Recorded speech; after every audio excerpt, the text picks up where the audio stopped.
हमारा जो अगला प्रश्न दिया गया है वो है, नीचे दो कथन दिए गए हैं, अभिकथन ए एंड दूसरा उसका कारण दिया गया है। तो अभिकथन ए है 1739 से 40 में भारत में लिखे गए फारसी शब्दकोश बहार आजम में जागीर या फिर तुयूल को एक भूखंड के रूप में परिभाषित किया गया था। जागीर या तुयूल उम्रा मनसबदारों को मासिक वेतन के बदले में प्रदान की जाती थी और कारण आर दिया गया था। यह इसलिए किया जाता था ताकि वे उम्रा और मनसबदार उस भूमि पर खेती करके पैदा की गई उपज पर लिए गए महसूल का उपयोग कर सके। उपरोक्त कथन के आलोक में नीचे दिए गए कथनों में से उपयुक्त उत्तर का चयन कीजिए। ऑप्शन ए दिया गया है, ए और आर दोनों सही हैं और आर ए की सही व्याख्या करता है, यानी ये जो कारण दिया गया है ये इससे सही मेल खाता है। ऑप्शन बी दिया गया है, ए और आर दोनों ही सही हैं परंतु आर ए की सही व्याख्या नहीं करता है। फिर सी दिया गया है, ऑप्शन ए सही है परंतु आर गलत है, यानी आर सही नहीं है। और ऑप्शन डी दिया गया है, ए गलत है और आर सही है।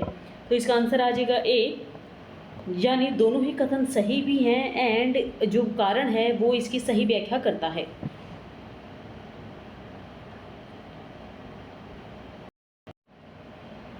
ऑप्शन ए जो बिल्कुल ठीक है, यानी ए और आर दोनों ही सही हैं और आर ए की सही व्याख्या करता है।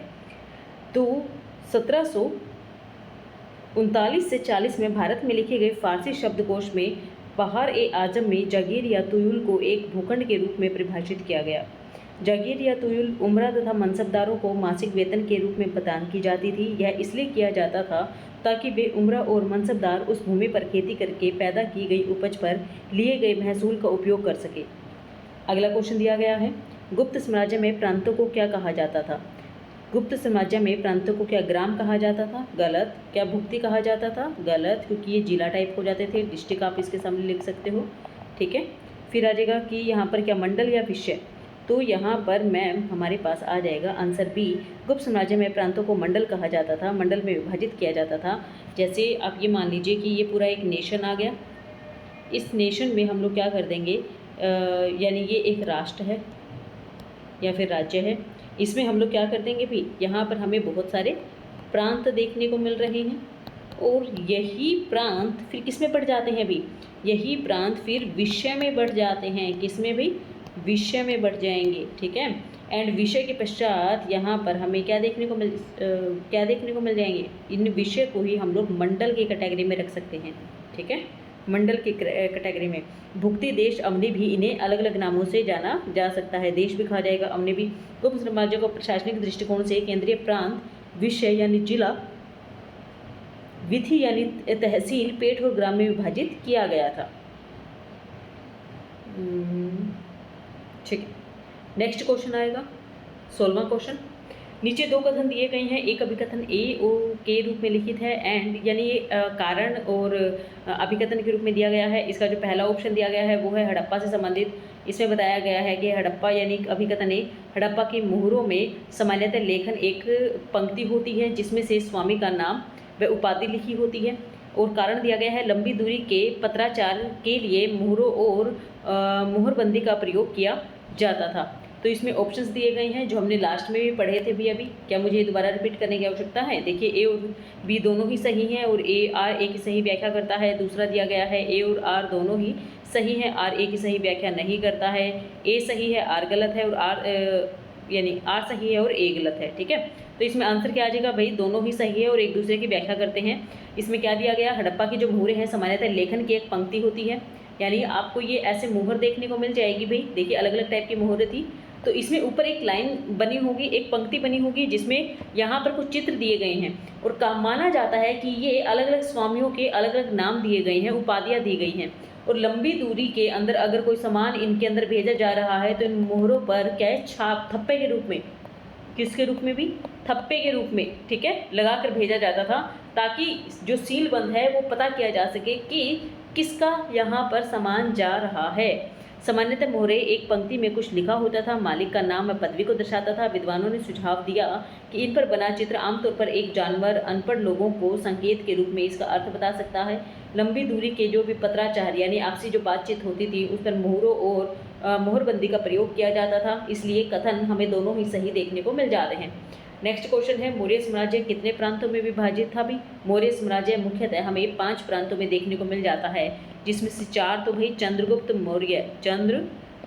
मौर्य के समय में ही था, एंड जो तोसाली यानी जो हमें 5वें नंबर का देखने को मिलता है वो आएगा कलिंग, जो कि अशोक ने जोड़ा था भाई, ठीक है, अशोक ने। मौर्य साम्राज्य अभिलेखों में कुल 5 प्रांतों की चर्चा की गई है। क्या आएगा? उत्तरापथ आ जाएगा, जिसकी राजधानी क्या है? तक्षशिला थी, ये तक्षशिला आएगा। दूसरा आ जाएगा अवंती, तीसरा आ जाएगा कलिंग, चौथा आ जाएगा प्राच्य राजधानी ये पाटलिपुत्र, एंड फिफ्थ आ जाएगा यहाँ पर दक्षिणापथ राजधानी स्वर्णगिरी, जिसे कनकगिरी भी कहा जाता है। अब नेक्स्ट क्वेश्चन दिया गया है, निम्नलिखित चालुक्य शासकों को सही क्रम से लिखिए। पुलकेशिन द्वितीय, विक्रमादित्य द्वितीय एंड विनयादित्य एंड विजयादित्य, इनको सही से क्रम में लगाएंगे तो इसमें आ जाएगा पुलकेशिन द्वितीय, जिनका शासनकाल था भाई कितना भाई 1610 से 1642। पुलकेशिन द्वितीय ही थे जिन्होंने हर्षवर्धन के साथ युद्ध किया था, एंड यहाँ पर हर्षवर्धन हार गए थे नर्मदा के तट पर, और एहोल अभिलेख में इनकी चर्चाएं हमें देखने को मिल जाती हैं। ये बादामी के चालुक्य के बारे में है भाई, याद रखिएगा क्या आ जाएगा? बादामी के चालुक्य की चर्चा देखने को मिल रही है, ठीक है। उसके पश्चात आ जाएगा विक्रमादित्य प्रथम 655 से 680 के बीच में। पुलकेशिन द्वितीय की मृत्यु के पश्चात पल्लवों से संघर्ष जारी करते हुए इन्होंने राज्य को पुनः संगठित किया था। थर्ड आ जाएगा विनयादित्य 680 से 696 के बीच में, विक्रमादित्य का पुत्र और उत्तराधिकारी इन्हें माना गया है। फिर आ जाएगा विजयादित्य, इनका भी शासनकाल 696 से 733 के बीच में है। चालुक्य इतिहास में सबसे लंबा और तुलनात्मक रूप से शांतिपूर्ण इनका शासनकाल रहा है। लास्ट वन इज विक्रमादित्य द्वितीय, जो कि 733 से 744 के बीच में है। कांची के पल्लवों पर विजय प्राप्त की और प्रसिद्ध विरूपाक्ष के मंदिर में सहयोग इनके द्वारा प्राप्त किया गया था। नेक्स्ट क्वेश्चन सेम यहाँ पर दिया गया है कि ऑप्शन जो अभिकथन ए दिया गया है, जब्त की गई खेती की निरंतरता के आधार पर भूमि का वर्गीकरण किया जाता था। जो जब्त की गई, कब्जा कर ली गई कोई भी भूमि होती थी, निरंतरता के आधार पर भूमि का वर्गीकरण किया जाता था। इसमें पूछा गया है कि ये ऑप्शन ए दिया गया है, पोलज ऐसी भूमि जिस पर प्रति वर्ष खेती की जाती हो, परती यानी पारुती ऐसी भूमि जो कुछ समय के लिए खाली छोड़ दी जाती हो, एंड चाचर ऐसी भूमि जो 3 या 4 वर्ष के लिए खाली रखी जाती हो, एंड लास्ट वन इज बंजर, एक ऐसी भूमि जिस पर 2 वर्ष से अधिक खेती नहीं हुई हो। और कारण दिया गया है, खेती का विस्तार और सुधार करने के लिए अकबर ने 2, 3 और 4 यानी परती, चाचर और बंजर श्रेणियों के तहत आने वाली भूमियों पर राजस्व की निम्न दर लगाने का आदेश दिया था। उस भूमि पर केवल श्रेणी 1 में पहुंचने पर उसे पूर्ण संस्वीकृत दर लगाने का आदेश दिया गया था। इनमें से कौन सा सही है भाई? इसका आंसर आएगा बच्चा डी, यानी ए गलत है एंड आर हमारा सही है। अकबर के द्वारा इसमें काम तो किया गया था, परंतु जब्ती के लिए खेती की निरंतरता के आधार पर भूमि का वर्गीकरण नहीं किया गया था। अब याद रखिएगा, जो उनके आर्थिक सलाहकार थे वो थे टोरडमल। अकबर के काल के अंदर टोरडमल द्वारा सुधारित तहसाला प्रणाली या फिर जब्ती प्रणाली कृषि भूमि की खेती की निरंतरता के आधार पर 4 श्रेणियों में विभाजित करती है। वाक्य तो विभाजित किया गया जिसमें पोलज एक ऐसी भूमि देखने को मिल जाती है जो प्रति वर्ष खेती की जाती हो। पोलज, ठीक है, क्या आ जाएगा भाई? जिसमें प्रति वर्ष खेती की जाती हो, तो ऑप्शन ए ठीक आ जाएगा इसके अंदर। देखिए जो फर्स्ट पॉइंट दिया गया है वो ठीक है। फिर आ जाएगा प्रति ऐसी भूमि जो कुछ समय के लिए खाली छोड़ दी गई हो। फिर आएगा चाचर ऐसी भूमि जो 3 या 4 वर्ष के लिए खाली रहती हो, एंड फिर आएगा बंजर जो 2 वर्ष ही नहीं बल्कि 5 वर्ष।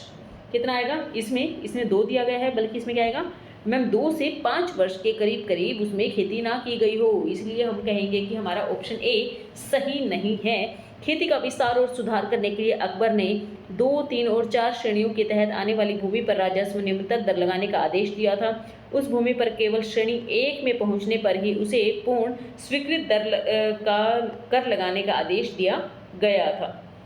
नेक्स्ट क्वेश्चन हमारे मिलान का है भी। मैगस्थनीज क्या ये ज्योग्राफी से संबंधित था? ज्योग्राफी की कोई बुक लिखी थी? Diodorus Natural Historica, Strabo Indica and पिलानी एंडर, इसका आएगा। इसमें दिया गया है Megasthenes, geography, Diodorus, Natural Historia, Strabo Indica, Pliny the elder and Bibliotheca Historica, यानी नॉर्मली हिस्टोरिका ही बोला जाता है, हिस्टोरिका देख लीजिएगा। तो मैगस्थनीज के द्वारा इंडिका लिखी गई थी, नॉर्मल सी चीज़ है, तो हम लोग यहाँ पर मैच कर देंगे। मैगस्थनीज ने लिखी थी इंडिका, यानी फर्स्ट नंबर पर आ जाता है 3। तो 3 किस किस में है भाई, ये इसमें भी नहीं है, इसमें भी नहीं है, ऑप्शन 2 बच गई हमारे पास। फिर आ जाएगा क्या भाई, स्ट्रैबो की, क्या आएगा, स्ट्रैबो की आ जाएगा नेचुरल हिस्टोरिया। मुझे तो ये 2 ही आते थे भाई, तो मैं सी का 2 मुझे यहाँ पर सी का 2, क्या मैं गलत कर रही हूँ, स्ट्रैबो नहीं ठीक है मेरा, तो इसमें कैसे नहीं आ रहा भैया, सी का 2 आएगा। यहाँ इन्होंने कुछ मिस्टेक्स कर रखी हैं, यहाँ पर सी का 2 आएगा बच्चा, तो इसका आंसर आप डी कर लीजिएगा, इसमें मिस्टेक्स है, ठीक है। तो मैगस्थनीज क्या आ जाएगा, इंडिका, डियोडोरस, ठीक है, बिब्लियोथेका हिस्टोरिका, स्ट्रैबो की natural Historica and Pliny the Elder की दो प्लिनी के नाम से याद करते हैं, ज्योग्राफी, ठीक है। संस्कृत साहित्य के उच्च शिक्षा केंद्र क्या कहलाते हैं, उच्च शिक्षा केंद्र कहलाते हैं चतुष्पथी। चतुष्पथी का अर्थ है चारों स्तरों का मिलन, 4 वेदों की शिक्षा जहाँ दी जाती है। ये उच्च शिक्षा के ऐसे केंद्र थे जहाँ व्याकरण, दर्शन, स्मृति, पुराण के साथ साथ 4 वेदों की गहन शिक्षा दी जाती थी। बंगाल और बिहार के क्षेत्रों में उन्हें विशेष रूप से टोल भी कहा जाता था। एंड वाराणसी और नदिया में चतुष्पथी शिक्षा सबसे बड़े केंद्र हुआ करते थे। नेक्स्ट जो क्वेश्चन दिया गया है, दिल्ली सल्तनत के स्रोतों के बारे में निम्नलिखित में से कौन सा सही है।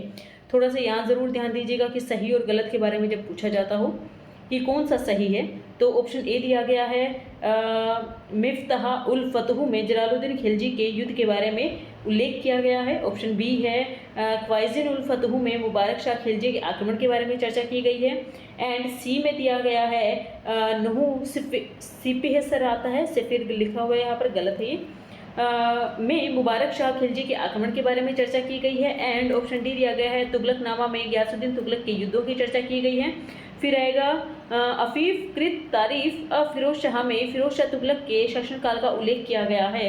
तो हमारा आंसर बन जाता है ए, यानी इसमें बी गलत दिया गया है। बी में है खजाइन उल फतह में मुबारक शाह खिलजी के आक्रमण के बारे में चर्चा की गई है, यानी ये ऑप्शन नहीं आएगा। देखिए, जो मिफ्ताह उल फतह ये अमीर खुसरो की एक रचना है, एंड जिसमें जलालुद्दीन खिलजी के सैन्य अभियानों का वर्णन किया गया है। फिर दूसरा आ जाएगा खजाइन उल फतह, ये अमीर खुसरो की ही रचना है, इसमें अलाउद्दीन खिलजी के विजयों के बारे में चर्चा की गई है, न कि मुबारक शाह खिलजी के। फिर आएगा नू सिपही सिर, अमीर खुसरो की एक कृति है जिसमें मुबारक शाह खिलजी के शासनकाल की घटनाओं और भारत की जलवायु तथा पशु पक्षियों के और संस्कृति का वर्णन किया गया है। तुगलकनामा अमीर खुसरो की अंतिम ऐतिहासिक कृति है जिसमें गयासुद्दीन तुगलक की विजयों और खुसरो खान पर उसकी जीत का वर्णन किया गया है।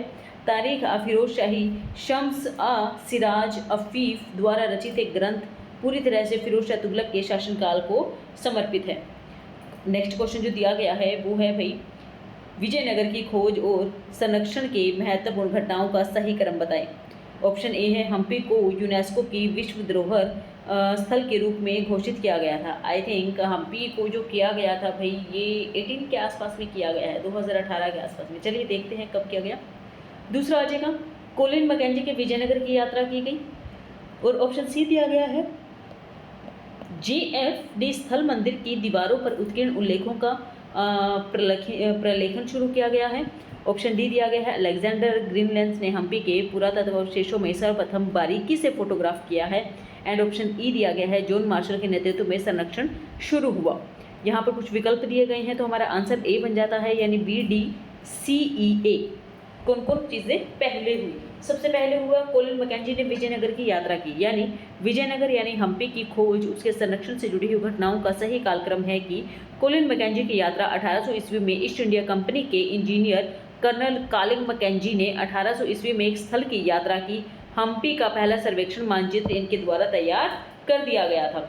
दूसरा आ जाएगा अलेक्जेंडर ग्रीनलैंड ने फोटोग्राफ बहुत ही बारीकी से किया। देखिए, पहले विजिट करने के लिए गए, फिर दोबारा गए दिखाने के लिए अरे बहुत ही अच्छी जगह है, तो वहाँ पर बहुत बारीकी से फोटोग्राफ किया गया। किसके द्वारा? अलेक्जेंडर ग्रीनलेस के द्वारा अवशेषों का बेहद विस्तृत फोटोग्राफ यहाँ पर किया गया। तीसरा आ जाएगा J.F. फ्लीट, इनके द्वारा 1876 के अंदर आसपास में मंदिरों की दीवारों पर जो उत्कीर्ण अभिलेख हैं उनको दर्ज करना और संकलन, फिर इनको पढ़ना शुरू कर दिया गया, यानी इनके बारे में जानना शुरू कर दिया गया। जॉन मार्शल के नेतृत्व में 1902 में भारतीय पुरातत्व सर्वेक्षण के निदेशक जॉन मार्शल के कार्यकाल में ही हम्पी के स्मारकों को औपचारिक रूप से क्या कर दिया था? संरक्षण देना शुरू कर दिया गया था। एंड यूनेस्को के द्वारा 1986, जो कि मैं 14 बता रही थी, मैं गलत थी, तो हम्पी में की सांस्कृतिक और ऐतिहासिक महत्ता को देखते हुए इसे यूनेस्को की जो धरोहर सूची है उसमें शामिल कर लिया गया था। नेक्स्ट है प्राचीन काल के दौरान ऋग्वेद के बारे में निम्नलिखित में से कौन सा कथन सही है? ऑप्शन ए है सप्त सैंधव 7 नदियों का उल्लेख है। बी दिया गया है नदी सूत्र 10वें मंडल में नदी सूक्त का उल्लेख है। सी दिया गया है नदी सूत्र 10वें मंडल में नदी सूक्त का उल्लेख है। डी दिया गया है समुद्र का उल्लेख किया गया है, संभवतः इसका अर्थ अरब सागर से है। एंड ई दिया गया है सहायक नदियों के नाम से अस्कनी और पुरुषणी शामिल है। तो हमारे पास जो आंसर दिया गया है वो आएगा यहाँ पर बी, यानी जो ऑप्शन है ए सी डी ई वो बिल्कुल ठीक है, और ऑप्शन जो यहाँ पर ये दिया गया है ये गलत है। ठीक है, तो चलो भाई, प्राचीन काल के दौरान ऋग्वेद के बारे में निम्नलिखित में से सही कथन जो हैं उसमें बताया गया है कि यहाँ पर सप्त सैंधव यानी 7 नदियों की चर्चा की गई है जो आर्यों के प्रारंभिक निवास स्थान माने गए थे। ऋग्वेद के 10वें मंडल में 75 सूक्त में नदी सूक्त कहा जाता है, 75 सूक्तों को, और इसमें कितना बताया गया अभी? इसमें लगभग 60 सूक्तों को बताया गया है, जो कि गलत हो जाता है। तो यहाँ पर आ जाएगा 75 सूक्तों को नदी सूक्तों से जोड़ा गया है, जिसमें गंगा, यमुना, सरस्वती, सिंधु आदि नदियों का वर्णन किया गया है। ऋग्वेद में समुद्र शब्द का उल्लेख मिलता है। इतिहासकारों के अनुसार उस समय का तात्पर्य जल की विशाल राशि विशेष रूप से अरब सागर से था। ऋग्वेद में नदियों के प्राचीन नाम दिए गए हैं। अस्कनी, पुरुषणी प्रमुख सहायक नदियाँ थी। नेक्स्ट क्वेश्चन जो दिया गया है वो है पेप्सू का विलय। ठीक है, महाराष्ट्र गुजरात राज्यों का निर्माण, फिर राज्य पुनर्गठन अधिनियम 1956 बिल्कुल ठीक है। पंजाब और हरियाणा राज्यों का निर्माण यहाँ पर आ जाएगा 1966, क्योंकि मैं हरियाणा से बिलोंग करती हूँ तो मुझे तो ये पता है। महाराष्ट्र और गुजरात का निर्माण कब किया गया था? भाई फटाफट से बताइए आप लोग मुझे, महाराष्ट्र और गुजरात का निर्माण क्या आपको ये मिलान के लिए है क्या? आई थिंक मिलान के लिए है, तो इसको थोड़ा सा रब करते हैं। चलो, ये मुझे लगा मैचिंग के लिए ऐसे दिए गए हैं, तो ये मिलान के आधार पर हम लोग करेंगे कि हमें यहाँ पर पता है मैम ये आ जाएगा। एंड राज्य पुनर्गठन अधिनियम 1956, तो ये आ जाएगा नवंबर के अंदर, 1956 के अंदर आ जाएगा। तो यहाँ पर इस आधार पर पेप्सू का विलय आ जाएगा 1956 में। महाराष्ट्र गुजरात राज्य का निर्माण आ जाएगा 1960 के अंतर्गत। नवंबर 1956 हरियाणा और पंजाब राज्य का निर्माण 1966 के अंतर्गत हमें देखने को मिल जाता है। नेक्स्ट क्वेश्चन है, क्विलोन के शासक वीर रवि वर्मा कुलशेखर ने मुस्लिम रक्षक सेना को कब खदेड़ा और कांची में उसका सिंहासन रोहण कब किया गया? इसका आंसर आ जाएगा 1312 के अंदर, यानी मलिक कफूर के आक्रमण के बाद दक्षिण भारत में राजनीतिक अस्थिरता फैल गई थी। रवि वर्मन कुलशेखर ने इस अस्थिरता का लाभ उठाया। उन्होंने पांडव शासकों के और वहां के जो मौजूदा मुस्लिम रक्षक सेनाओं को खदेड़ दिया। अपनी इस विजय के उपलक्ष्य में उन्होंने 1312 में कांची यानी कांचीपुरम में बेगवती नदी के तट पर अपना राज्याभिषेक किया और संग्राम धीर की उपाधि भी धारण कर ली थी। नेक्स्ट क्वेश्चन मिलान के लिए दिया गया है। राग दर्पण 1666, शामसुल अस्वत 1698, फिर आएगा मुकद्दमी महा रोजत उल आइमा 14वीं शताब्दी ईसा पूर्व, और इसबत उल नुबुवहा और रिसेला रहे रवाफिज। इसमें मिलान के लिए दिए गए हैं सरहिंद, इब्न आ खातून, रास बख्श बरस खां और फ़कीरुल्लाह। यहाँ पर जो दिया गया है राग दर्पण 1666 में फ़कीरुल्लाह, फिर आएगा शाम्स उल अस्वद, रास बरस खां, मुकद्दिमा और रोजत उल आइमा, इब्न उल खल्दून और इब्स उन नुबुवहा और रिसाला रहे रवाफिज। सरहिंद। गांधी किस जनजातीय नेता ने महात्मा गांधी के आदर्शों का पालन किया? क्या वो बिरसा मुंडा थे, तात्या भेल थे, अल्लूरू सीताराम राजू थे या फिर माला पांडाराम थे।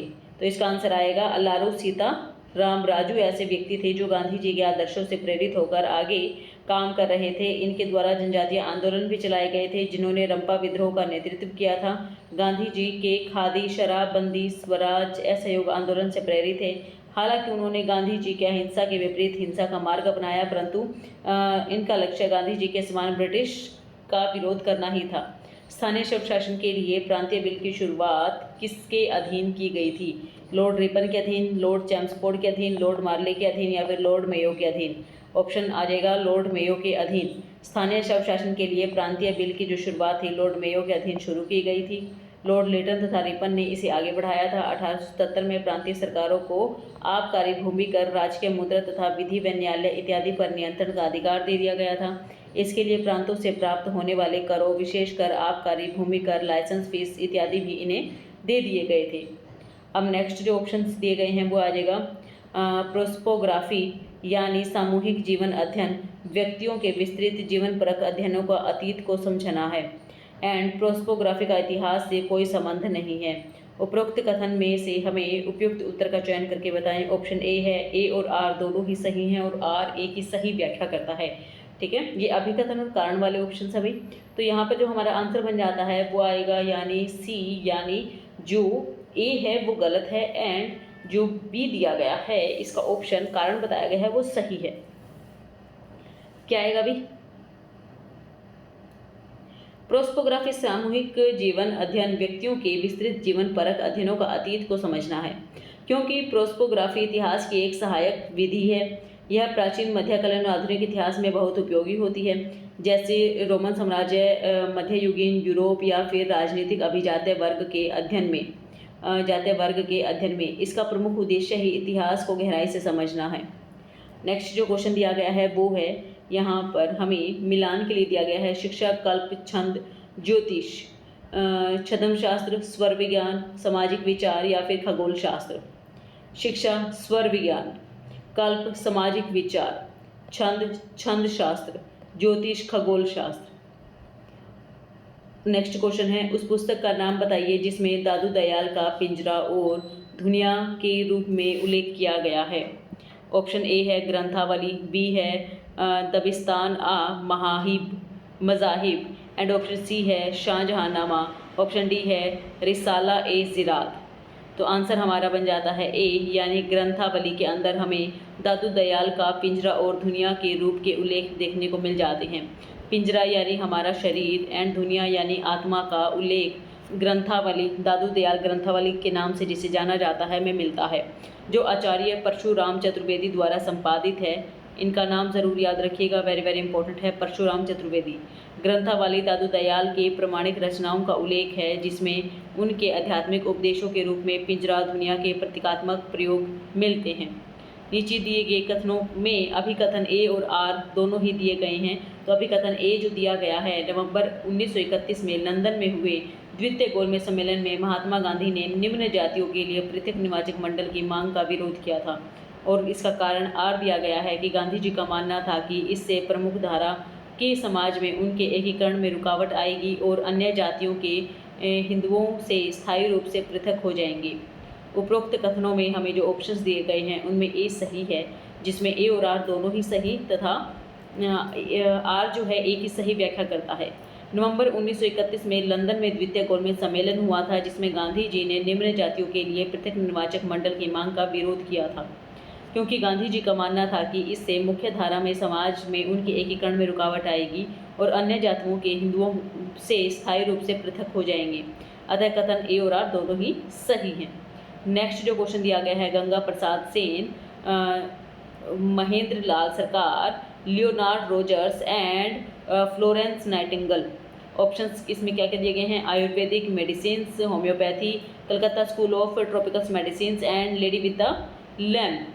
तो इसमें जो हमें मैचिंग के लिए दिया गया था इसमें आ जाएगा गंगा प्रसाद सेन थे वो आयुर्वेदिक मेडिसिन से जुड़े हुए थे, महेंद्र लाल सरकार थे वो होम्योपैथी से जुड़े हुए थे, Leonard Rogers Calcutta school of the tropical medicine से जुड़े हुए थे एंड फ्लोरेंस नाइटिंगेल से जुड़ी हुई थी, लेडी ऑफ द लैम्प से जुड़ी हुई थी। भाई नेक्स्ट जो क्वेश्चन दिया गया है उस नेक्स्ट क्वेश्चन में है गुप्त शासक का आरंभ कब हुआ, दक्कन के वाकाटकों का आरंभ कब हुआ, कन्नौज का हर्षवर्धन किस टाइम पीरियड में था और समुद्रगुप्त हमें कब देखने को मिला। इनका टाइम पीरियड दिया गया है एंड यहाँ पर हर्षवर्धन का जो टाइम पीरियड आप लोग मैच कर सकते हो।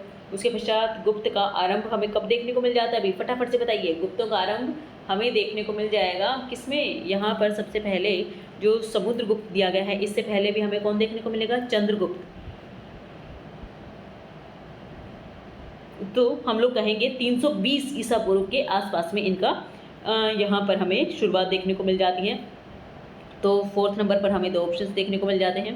4th नंबर पे ये 2 ऑप्शंस हैं एंड 3 का हम लोगों ने ए लगाया है, तो 3 का ए से हमारा आंसर सी बन जाता है।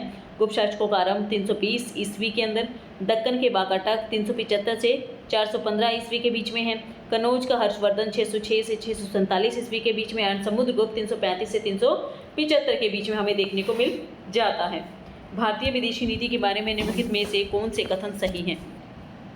विदेश नीति में ऑप्शन ए दिया गया है कि समूह शक्ति की राजनीति से दूर रहना, बी दिया गया है किसी एक स्थान पर स्वतंत्रता का इनकार दूसरे स्थान पर स्वतंत्रता को खतरे में अवश्य डालता है, सी दिया गया है औपचारिक और पराधीन देशों की स्वाधीनता एंड डी दिया गया है नाटो की स्वीकृति और कार्यान्वयन, ई दिया गया है अशांति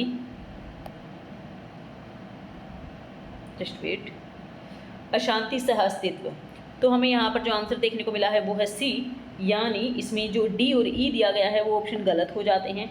यहाँ पर भारतीय विदेश नीति के प्रमुख सिद्धांत नेहरू युग से शुरू हुए थे, जिसमें गुटनिरपेक्षता, पंचशील, शांति सह अस्तित्व, उपनिवेशवाद विरोध, विश्व शांति, समूह शांति की राजनीति से दूर रहना, उपनिवेशिक और पराधीन देशों की स्वाधीनता तथा किसी एक स्थान पर स्वतंत्रता का इनकार दूसरे स्थान पर स्वतंत्रता को खतरे में अवश्य डालता है, जबकि नाटो की स्वीकृति और कार्यान्वयन तथा अशांतिपूर्ण सह अस्तित्व भारतीय विदेश नीति के निर्धारक तत्व नहीं हैं। अतः ए बी सी सत्य है, बल्कि डी और ई दोनों ही गलत हैं। द आइडिया ऑफ हिस्ट्री नामक बुक किसकी रचना है, किसके द्वारा लिखी गई है, R.G. कोलिंगवुड के द्वारा लिखी गई है यह बुक, जो कि एक ब्रिटिश दार्शनिक और इतिहासकार थे। ये उनकी एक प्रसिद्ध कृति है। 1946 में मरणोपरांत यह प्रकाशित हुई थी और यह पुस्तक इतिहास के दर्शन और इतिहास लेखन के विकास की पड़ताल करती है, जिसमें हेरोडोट से लेकर 20वीं शताब्दी तक के विचारों का विश्लेषण किया गया है। नेक्स्ट जो क्वेश्चन दिया गया है वो अभिकथन और कारणों से संबंधित है। देखिए जो क्वेश्चन अभिकथन और कारणों से होंगे इनके मैं ऑप्शंस नहीं पढ़ूंगी क्योंकि इजी से हैं। सबसे पहले में दिया गया है ए और आर दोनों ही सही हैं और आर ए की सही वर्णन करता है। दूसरे में आएगा दोनों सही है परंतु आर ए की सही वर्णन नहीं करता है। तीसरे में है ए गलत है एंड आर सही है एंड लास्ट में आ जाएगा ए सही है एंड आर गलत है। तो इसको देख लीजिएगा आप लोग, ऑप्शन बार बार मल्टीपल टाइम पढ़कर टाइम हमारा वीडियो को ज़्यादा नहीं बढ़ाएंगे। ऑप्शन ए है मालगुजार या फिर प्राथमिक जमींदार स्वामित्व धारक थे जिन्होंने कृषि और वास भूमि पर वंशानुगत अप्रवर्तित अधिकार थे। उन्होंने ये अधिकार मुगल राज्य को एक आश्वासन प्रदान करके प्राप्त किए। वे वनों और बंजर भूमि को खेती के अंतर्गत लाएंगे, खेती को बनाए रखेंगे, उनका विस्तार करेंगे तथा नियमित रूप से खराज माल का भुगतान करेंगे। जो कारण दिया गया है वो है मालगुजार उस भूमि पर स्वयं खेती अर्थात खुद काश्त कर सकते थे या पारिवारिक श्रम या फिर खेतीहर मजदूरों तथा आवश्यकता अनुसार अन्य गांवों के मालिकों की मदद से भी खेती करा सकते थे। तो इसका आंसर क्या आ जाएगा, दोनों ही सही हैं एंड आर ए की सही व्याख्या करता है।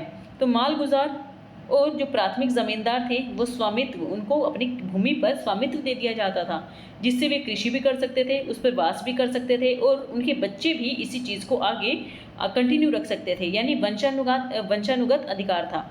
उन्होंने ये अधिकार मुगल राज्य को यह आश्वासन प्रदान करके प्राप्त किया था कि वे वन और बंजर भूमि को खेती के अंतर्गत लाएंगे, खेती को बनाए रखेंगे और उसका विस्तार करेंगे, नियमित रूप से खराज तथा माल का भुगतान करेंगे क्योंकि माल गुजारी उस भूमि पर स्वयं खेती तथा खुद काश्त कर सकते थे, पारिवारिक श्रम या फिर खेतीहर मजदूरों तथा आवश्यकता अनुसार अन्य गांव के मालिकों की मदद से खेती करा सकते थे। नेक्स्ट जो क्वेश्चन दिया गया है, प्रारंभिक भारतीय इतिहास में लैंगिक भेदभाव संबंधों के अध्ययन में शामिल है क्या। ऑप्शन ए है पुरातात्विक सामग्री और स्रोत, उपमहाद्वीपीय का इतिहास, महिलाओं तथा पदानुक्रमों का फोकस और ऑप्शन डी है अभिजात्य समूहों का अध्ययन। महिलाओं और पदानुक्रमों पर फोकस। प्रारंभिक भारतीय इतिहास में लैंगिक भेदभाव के अध्ययन के दायरे काफ़ी विस्तृत हैं। महिलाओं और पदानुक्रमों पर फोकस कर इसे अध्ययन का मुख्य आधार बनाया गया था। इसमें यह देखा जाता है कि समाज में महिलाओं का स्थान क्या था तथा संपत्ति का उनका अधिकार क्या था और जाति प्रथा ने महिलाओं की स्वतंत्रता को कैसे प्रभावित किया था। निम्नलिखित विधिक सुधारों को सही कालक्रम के अनुसार रखें। ऑप्शन ए है मार्लो मिंटो सुधार कब आया, भारतीय शासन अधिनियम कब आया, मोंटेग्यू चेम्सफोर्ड सुधार अधिनियम कब आया, भारत को संप्रभु जनतांत्रिक गणराज्य घोषित किया गया एंड भारत की संविधान सभा का गठन कब किया गया था। देखिए जो मार्ले मिंटो सुधार है ये हुआ था 1909 के अंतर्गत। फिर आएगा भारतीय शासन अधिनियम, ये हुआ था 1935 के अंतर्गत। फिर आएगा मोंटेग्यू चेम्सफोर्ड सुधार 1919 के अंदर। एंड भारत को संप्रभु जनतांत्रिक गणराज्य घोषित कर दिया गया था 1940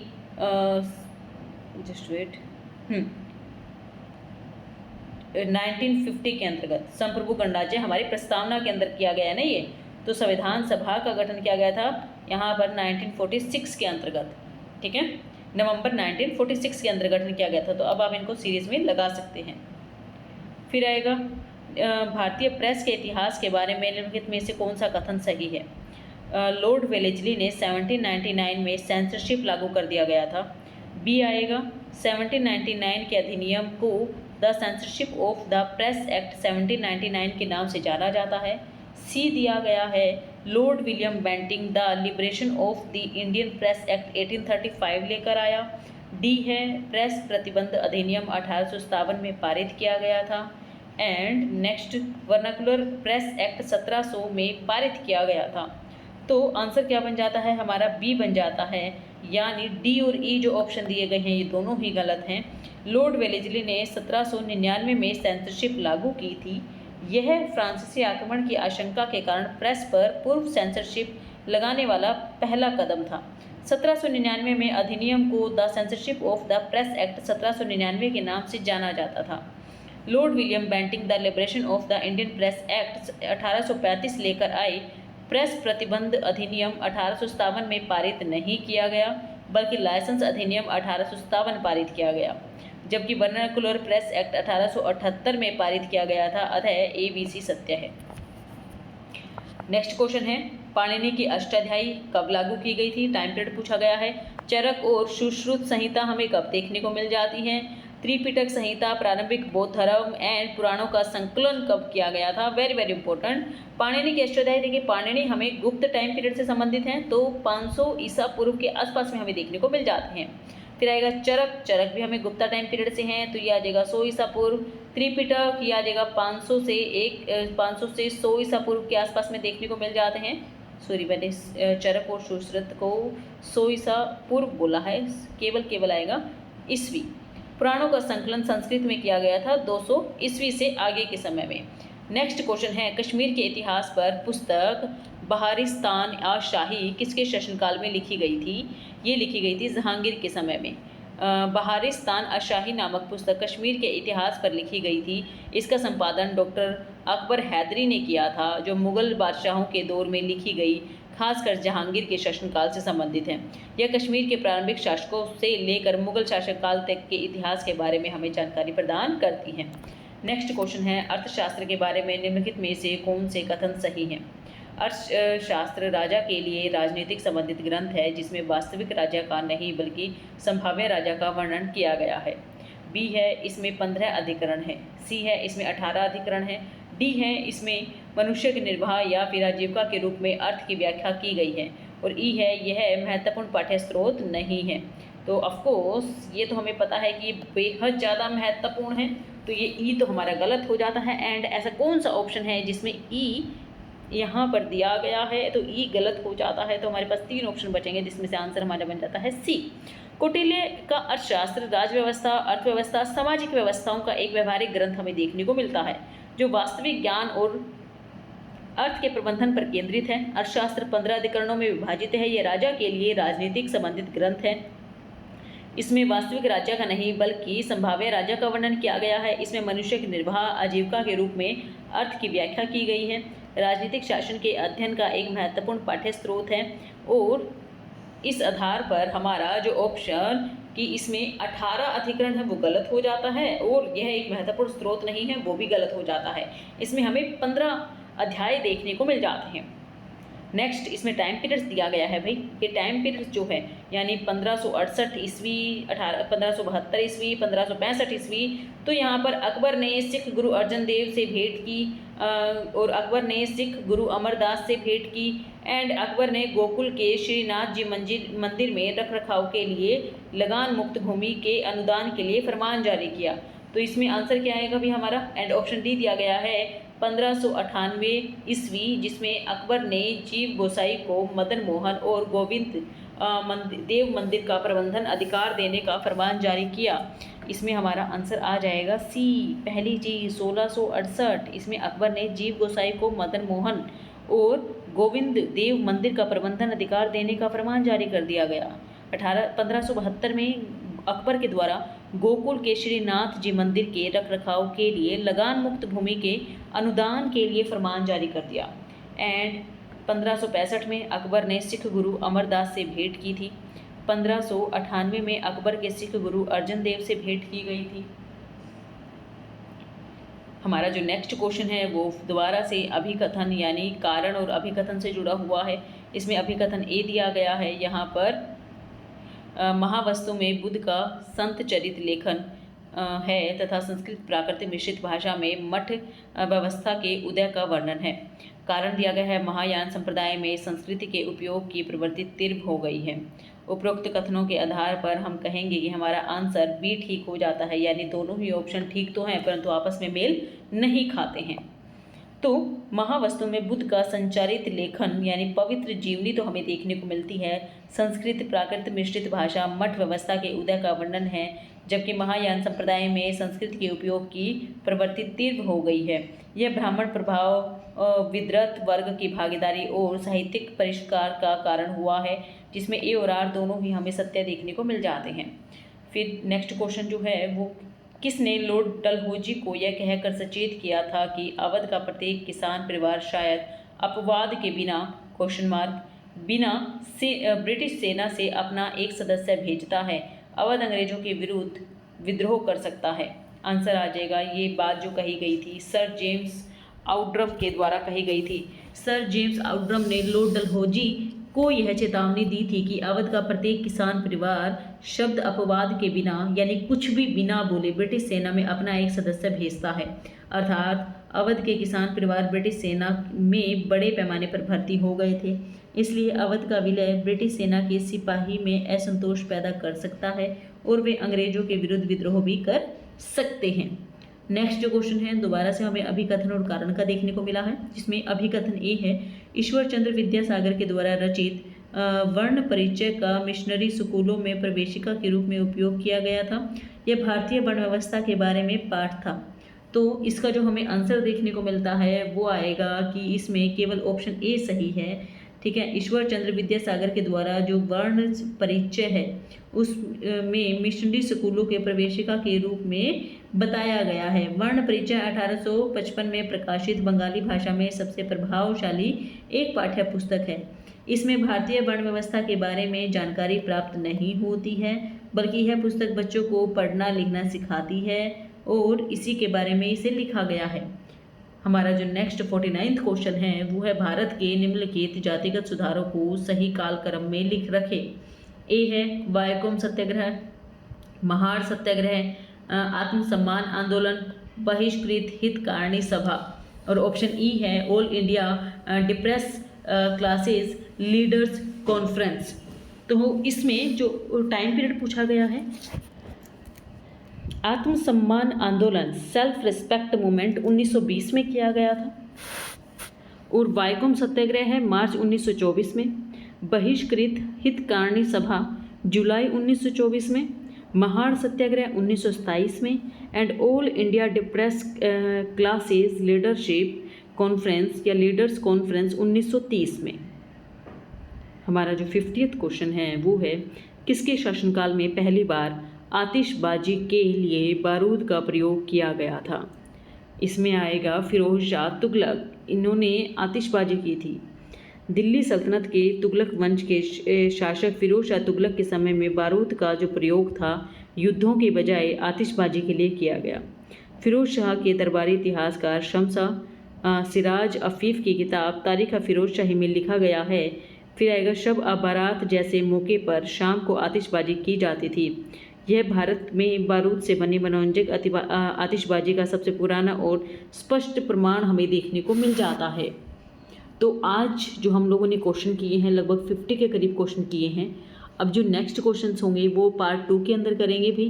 तो मैं उम्मीद करती हूँ कि जितना भी हम लोगों ने यूजीसी नेट 2025 का जो दिसंबर की शिफ्ट में पेपर हुआ था उसके जो 50 क्वेश्चंस हैं वो आपको अच्छे से हो गए होंगे।